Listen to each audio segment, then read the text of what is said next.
Hey guys, welcome back to the channel, and this time I'm going to be talking about something completely different. This is actually going to be kind of like my credit card journey.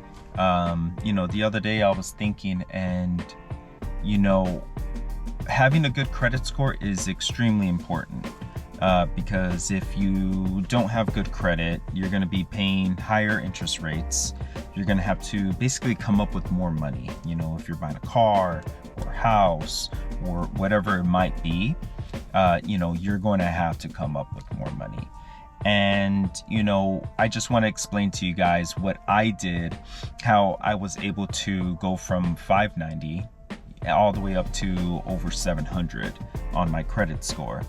And it wasn't really like buying things and paying for a credit services to help me fix my credit.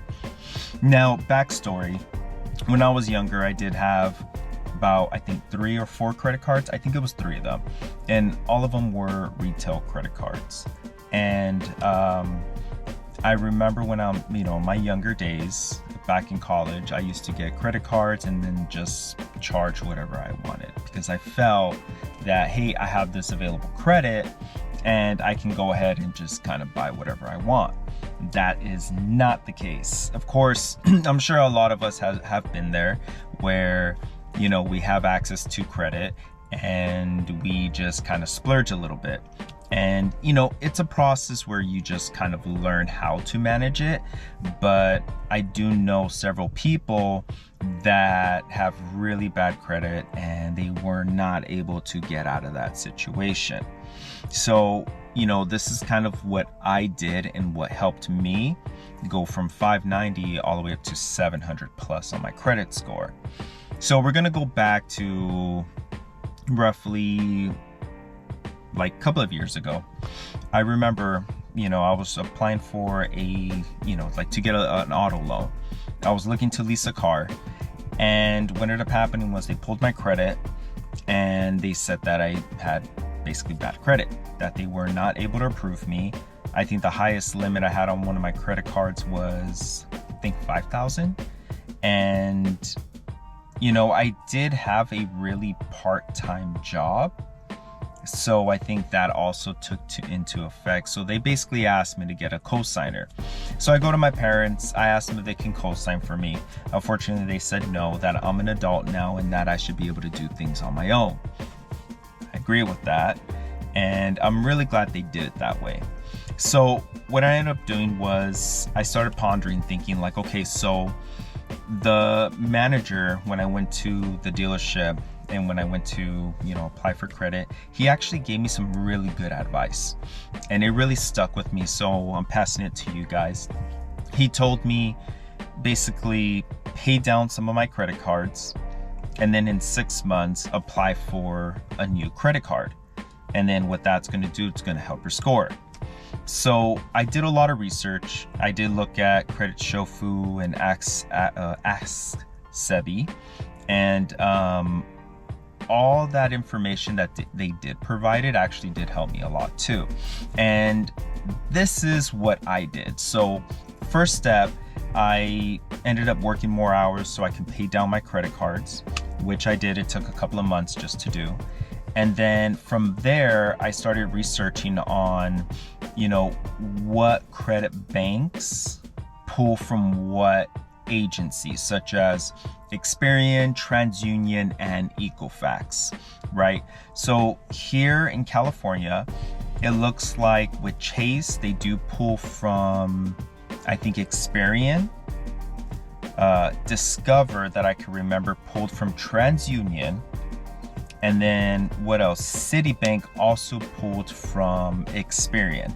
Now, this is not like a set thing. For the most part, some banks may pull from different agencies, but for the most part, I believe with Chase, they do pull from Experian. Usually a lot of banks here in California pull from Experian. Is it Experian? It is Experian. They do pull from Experian. And I just had to double check real quick because I was like, wait a minute, sometimes I get them confused, Experian or Equifax, but no, it is Experian.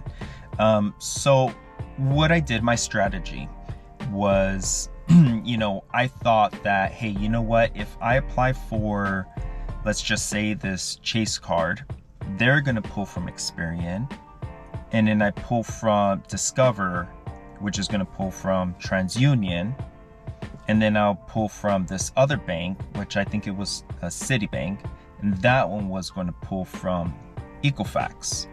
Now, like I said, they all could pull from, you know, the other issuing banks, but for the most part, that was kind of like the research that I did and that I was able to find out. Now, that's exactly what I did. So after I had paid down some of my cards, I did apply for one card. So I did a test run. I applied for one card, which was the Chase Freedom Unlimited. And I remember that I did get approved for that card.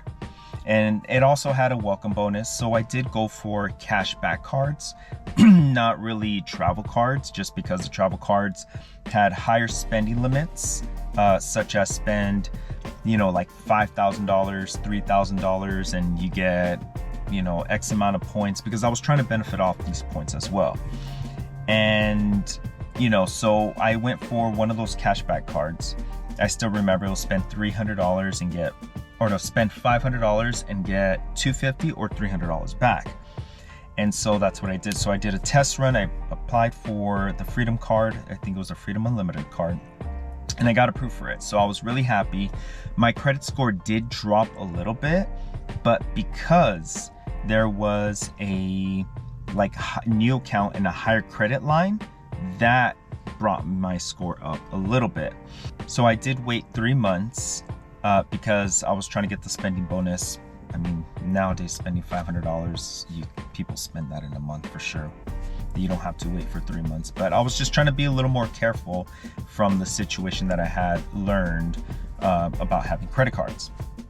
So that's what I did. 3 months went by. I then target for the Freedom, I think it was the Chase Freedom card with the 5X categories. I also went for a Citi. At the time, it was a Premier card, but now it's a Strata Premier. And then I also applied for the Discover It card. Now, the reason why I did all that was because they all pull from different different agencies. And, you know, I wanted the agency or I wanted the bank to see that there was only one hard pull from them, right? So that's what I did. I applied for those 3 cards. Now, it did drop my score for a little bit, but at the same time, I did get approved for all 3 of the cards. And that is what brought my credit score up.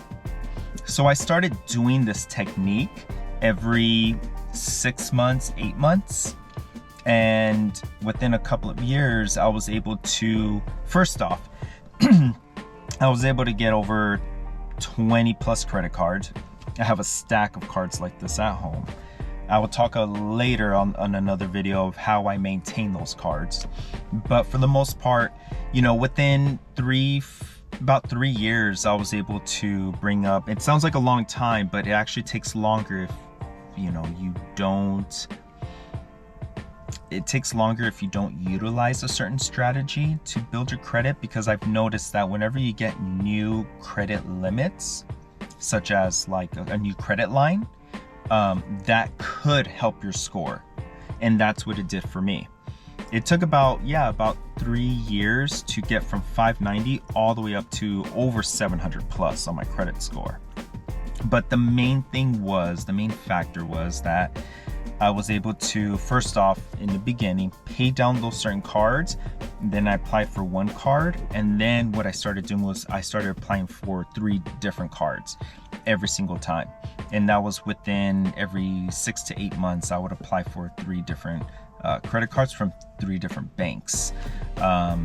And so that is what helped me. And I started looking into more of banks that don't pool. Like once you have an account with them, such as American Express, they don't pull from, you know, they don't look at your credit report again. So once you have an account with them, most of the time they're not going to do another hard pull, but they can.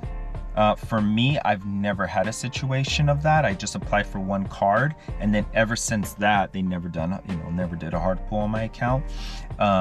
Chase does it, Citi does it, and basically everybody does it. I think American Express is the only one, but yeah, so that's what I was able to do, and that is what helped me.